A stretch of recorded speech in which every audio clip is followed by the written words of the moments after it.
Rabbi Yochanan ben Zakkai single-handedly saved Judaism during the time of the destruction of the temple. How, you may ask? Well, let me tell you this amazing story. In the year 68 CE, Jerusalem was under siege. The Roman army surrounded Jerusalem and did not allow anyone to enter or leave the city. Originally, there was enough food to last them for years. There were very wealthy people who had storehouses full of food. But there was lots of fighting between the Jews of Jerusalem. A group, called the Sicarii, wanted to fight the Romans.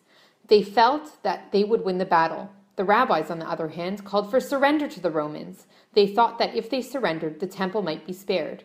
One night, the Sicarii burned all of the storehouses to force the Jews to fight the Romans. Now hunger was rampant. Even the wealthiest of Jews were reduced to scouring the streets of Jerusalem for small crusts of bread. Still, the arguing between the Jews continued.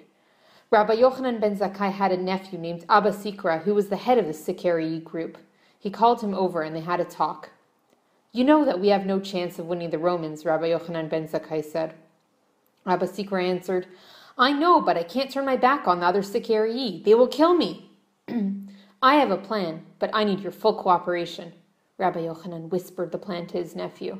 His nephew nodded. He could make it work. Rabbi Yochanan had his students spread rumors that their beloved rabbi was sick and dying in bed. After a few days, his closest students put him in a coffin and mourned the death of their beloved rabbi. The thing is, Rabbi Yochanan wasn't really dead. He pretended to be dead because coffins were the only thing that were allowed out of the city gates. When the students reached the city gates, they were met by members of the Sicarii.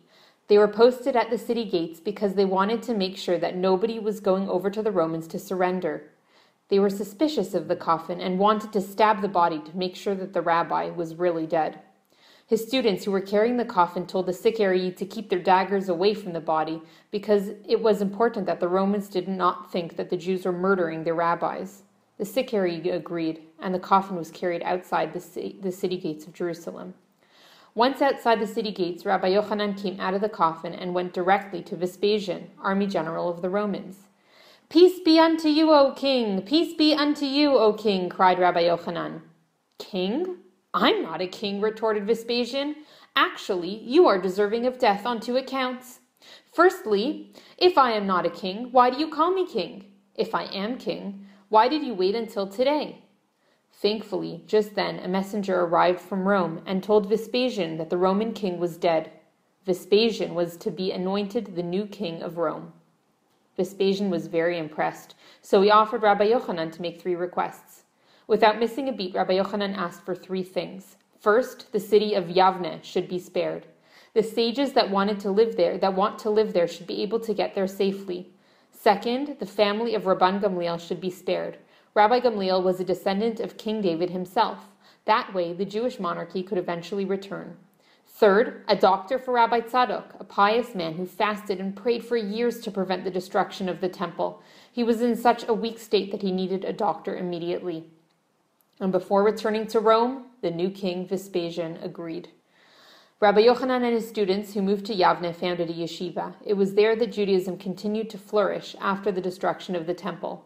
And that is how Rabbi Yochanan succeeded in saving Judaism from destruction. Created using Powtoon.